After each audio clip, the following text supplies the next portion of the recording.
कहने में बड़ा हकारत भरा जुमला है, लेकिन जिनको पता है उनको पता है कि 2 टके की वैल्यू इज़ ऑलमोस्ट 4 रुपये पाकिस्तानी। तो अब 2 टके की में वो हकारत ज़रा वहाँ से कम हो गई। और यही वजह है कि आज बांग्लादेश जो है हमसे हर चीज़ में बहुत आगे, तालीम में हमसे आगे, प्रोडक्शन में हमसे आगे, ग्रोथ में हमसे। अस्सलाम वालेकुम व्यूवर्स, मैं हूं एहसान खान और आप देख रहे हैं हमारा यूट्यूब चैनल एहसान रिएक्शन विद एहसान। व्यूवर्स, पाकिस्तान के नामवर बहुत ही मशहूर फेमस पॉडकास्टर हैं जुनैद अकरम। उन्होंने बहुत ही शानदार एक रिपोर्ट बनाई है और बता रहे हैं कि जनाब कि देखें कि बांग्लादेश की जो प्रोडक्शन है और इकोनॉमी, फिर करेंसी, उसको लेकर कंपैरिजन किया है पाकिस्तान के साथ। तो मैं चाहता हूं पहले हम टाइम वेस्ट नहीं करेंगे, सबसे पहले उनकी वीडियो देख लेते हैं, फिर हम उसकी वीडियो देखने के बाद बात करेंगे। मैं एनालिसिस भी दूंगा, जुड़े रहना है, आपने अंत तक इस वीडियो को देखना है। पढ़ते हैं जी, वीडियो देखते हैं। और अगर अभी तक आपने हमारे YouTube चैनल एहसान रिएक्शन को सब्सक्राइब नहीं किया तो जल्दी से जनाब चैनल को सब्सक्राइब कर लिया करें और बेल आइकन भी प्रेस कर दें। वीडियो को लाइक जरूर करें और कमेंट सेक्शन में आप अपनी फीडबैक से हमें जरूर आगाह भी किया करें। लेकिन जी वीडियो देखते हैं, 3, 2, 1 एंड क्यू। अरे भैया, जैसा कि आपने देखा इस वाली पॉडकास्ट का नाम है 2 टके की सोच। कहने में बड़ा हकारत भरा जुमला है, लेकिन जिनको पता है उनको पता है कि 2 टके की वैल्यू इज़ ऑलमोस्ट 4 रुपये पाकिस्तानी। तो अब 2 टके की में वो हकारत ज़रा वहाँ से कम हो गई। इसका मैंने नाम ये क्यों रखा है ये मैं आपको भी थोड़ी देर में बता दूँ, लेकिन उससे पहले आपको एक बैकग्राउंड दे दो। चलो, आपने हमेशा सुना होगा कि पैसा बोलता है, money talks. It is true because it actually does. वो कैसे? वो ऐसे कि हुकूमतों की कोशिश होती है कि उनके जो करेंसी नोट्स हैं या उनके जो सिक्के हैं, चूँकि पैसा, सिक्के हर आदमी की ज़रूरत है, हर किसी की जेब में होता है, चाहे वो अमीर हो, चाहे वो गरीब हो, चाहे वो किसी भी मज़हब का या किसी भी तबके से उसका ताल्लुक हो, उसके पास पैसा आता ज़रूर है, रहता हो ना रहता हो, लेकिन उसके पास से गुजरता ज़रूर है। ठीक है, तो उन सिक्कों के ज़रिए, उन नोटों के ज़रिए ऐसी इफ़ेक्टिव कम्युनिकेशन की जाए कि कौमों को एक पैगाम पहुँचाया जाए किसी भी किस्म का। ठीक है ना।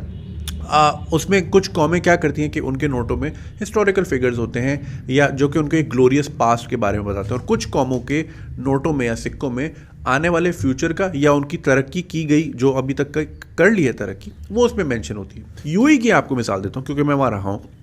आप कोई सा भी धर्म का नोट उठा लें, 5, 10, 20, 50, 100, 200, 500, 1000, ठीक है ना, ये सारी डिनोमिनेशन हैं।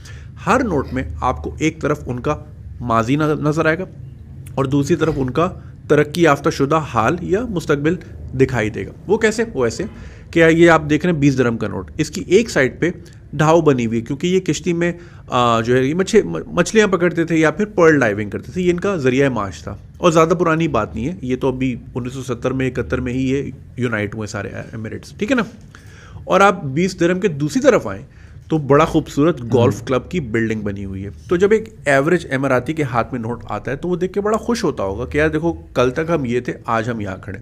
इसी तरह आप 1000 दिरहम का नोट देखें, एक तरफ आपको पुराना फोर्ट नज़र आएगा, किला जिसको कहते हैं, दूसरी तरफ खूबसूरत स्काई लाइन, ऊँची ऊँची इमारतों की। तो ये कम्युनिकेट कर रहा है कि देखो, ये हमारा माजी था, आज हम यहाँ खड़े हुए। तो जब एक आम आदमी के पास इस तरह के नोट, इस तरह की करेंसी, इस तरह के सिक्के रोज़ाना की बुनियाद पे आते रहेंगे तो उनका कितना मोराल बुलंद होता होगा। देखें, सबकॉन्शियस एडवर्टाइजिंग जो है ना पूरी दुनिया में की जाती है। अब कोका कोला को कोई ज़रूरत नहीं है कि ये इतना महंगा कोक स्टूडियो हर साल बनाए या इतने बड़ी बड़ी ब्रांडिंग करे, लेकिन जितना ज़्यादा नज़रों में रहोगे आपकी प्रेफर्ड चॉइसेस उतनी होती जाएंगी। ठीक है ना। दिमागों में घुसने का गेम होता है और सबकॉन्शियसली होता है। ठीक है ना। तो ये भी एक इफेक्टिव फॉर्म ऑफ कम्युनिकेशन है।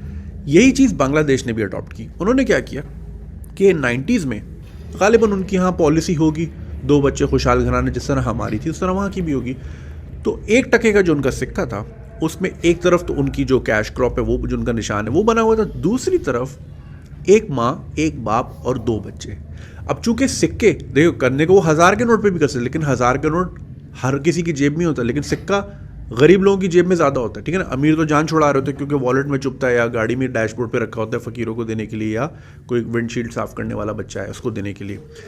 चूँकि सिक्का सबके पास ही गुजरता है तो उन्होंने ये डाला, तो इससे उनकी माइंड मैपिंग होने लगी कि यार शायद 2 बच्चे करना ही सही है। ठीक है ना। अब मैं ये नहीं कह रहा कि उन्होंने खाली सिक्के डाल के छोड़ दिया, और भी उन्होंने इन्फोर्समेंट की होंगी किसी ना किसी स्टेज पे, किसी ना किसी लेवल पे की होंगी, मगर उससे क्या, जब रोज़ाना आप एक बार बार एक सिक्का देख रहे हो जिसमें ये कम्युनिकेट किया जा रहा है कि यार 2 ही बच्चे सही हैं, तो उन्होंने बोला कि यार चलो 2 ही कर लेते हैं। और यही वजह है कि अब आबादी के लिहाज से सबसे ज़्यादा तो अल्हम्दुलिल्लाह हमारा ग्रोथ रेट है पूरे साउथ एशिया में। तो उन्होंने अपना कम किया है।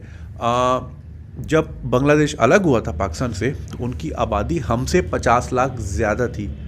आज जहां वो खड़े हैं और जिस स्पीड से हम जा रहे हैं 2050 में हम उनसे 6 करोड़ ज़्यादा होंगे। सोचें आप, तो उन्होंने ये तो कंट्रोल कर लिया पार्ट। ये हो गया 1% की। 2% के नोट पे, सिक्के पे उन्होंने क्या किया 2003-2004 में, एक तरफ अगेन उनका वही निशान बना हुआ था, दूसरी तरफ उन्होंने एक बच्चा एक बच्ची और दोनों के हाथ में किताब। तो उन्होंने क्या मैसेज कम्युनिकेट किया कि भाई अब जेंडर रोल्स डिफाइन नहीं किए जाएंगे, अब ये कि तालीम सबके लिए, ये नहीं कि बेटा है तो इसी को पढ़ाना है और बेटी ने तो चूंकि घरों के बर्तन मांजने या शादी करके बच्चे ही पैदा करने, नहीं। इसको उन्होंने बोला कि we need to put a stop to this. पढ़ाना है तो दोनों को पढ़ाना है, ठीक है। तो जब आप सोचें कि ये सिक्का पूरे मुल्क में चलेगा तो कितने लोगों की इस पर नज़र जाती होगी। अगर 10 करोड़ लोगों ने देखा है तो 1 करोड़ ने अमल तो किया होगा या अहद किया होगा 1 करोड़ ने अमल करने का। उसमें से 10 लाख ने भी अगर अमल किया हो तो कितना फ़र्क पड़ गया over the course of 20 years. तो इस तरह ये कम्युनिकेशन की जाती है, ठीक है। और यही वजह है कि आज बांग्लादेश जो है हमसे हर चीज़ में बहुत आगे, तालीम में हमसे आगे, प्रोडक्शन में हमसे आगे, ग्रोथ में हमसे आगे है। इनफैक्ट पूरे सार्क कंट्रीज़ में या साउथ एशियन कंट्रीज़ में सबसे तेज़ी से तरक्की कर रहा है बांग्लादेश। उसकी बुनियादी वजह तो बहुत सारी हो सकती है, लेकिन बहुत सारा हिस्सा इस 1% और 2% के सिक्कों पे भी है, क्योंकि जिन्होंने कौम की सोच में मुस्बित असरात। तो फिर आपने वीडियो देखी है जुनेद अकरम साहब की, बहुत फेमस पॉडकास्टर हैं पाकिस्तान के, और वो बता रहे थे कि 2% की सोच के बारे में बता रहे थे कि बांग्लादेश का जो टका है ना, उसके ऊपर एक पिक्चर है कि एक लड़का एक लड़की है, और वो कह रहे हैं कि दोनों ने पढ़ना है। हाथ में उन्होंने किताबें दी हुई हैं, बुक्स हैं बच्चों के, और वो कह रहे हैं कि ये नहीं है, तकसीम नहीं की उन्होंने। अगर लड़का पढ़ना है तो फिर लड़की ने भी पढ़ना है। ये नहीं कि लड़की ने घर के शादी के बाद घर के काम करने हैं, बस उसने स्टडी नहीं, तालीम नहीं हासिल करनी, ऐसा नहीं। और उन्होंने एक अच्छा बड़ा मैसेज दिया, और साथ ही साथ वो कह रहे हैं कि बांग्लादेश ने तालीम में लिटरेसी रेट में बहुत ज़्यादा कामयाबी हासिल की है। और ये जो वो कह रहे हैं, हमारे पास जो स्टैट्स आ रहे हैं हैरान कुन है। और फिर साथ ही साथ वो ये कह रहे हैं कि बांग्लादेश ने आबादी के ऊपर, पॉपुलेशन के ऊपर बड़ा काबू पाया है, पाकिस्तान ने नहीं पाया। और 2050 तक वो ये कह रहे हैं कि पाकिस्तान की आबादी तो बहुत ज़्यादा हो जाएगी, लेकिन आज 1971 में बांग्लादेश की आबादी ज़्यादा थी, पाकिस्तान की कम है, वो ये कह रहे हैं। लेकिन अब बांग्लादेश की कम है और पाकिस्तान की बहुत ज़्यादा है। किस तरह से बांग्लादेश ने कंट्रोल किया, और पाकिस्तान देखें कि किस तरह से इसको कंट्रोल करने में नाकाम रहा। और साथ साथ वो ये कह रहे हैं कि बांग्लादेश की जो इकोनॉमी है उसको देखें, फिर उसके बाद आप देखें कि वो कोई भी डिपार्टमेंट उनका उठाकर देख ले, उसके अंदर वो बेहतरी ला रहे हैं। आए रोज़ कोई ना कोई ऐसी खबर देखने को मिलती है जिससे दिल खुश हो जाता है। खैर, बहुत ही अच्छी वीडियो थी व्यूअर्स। आपको ये वीडियो कैसी लगी इसके बारे में आपने फीडबैक जरूर देना है। इंशाल्लाह नेक्स्ट वीडियो में आपके साथ एक बार फिर मुलाकात होगी। तब तक के लिए मुझे दें इजाज़त और अपना बहुत ज़्यादा ख्याल रखिएगा। अल्लाह हाफिज़।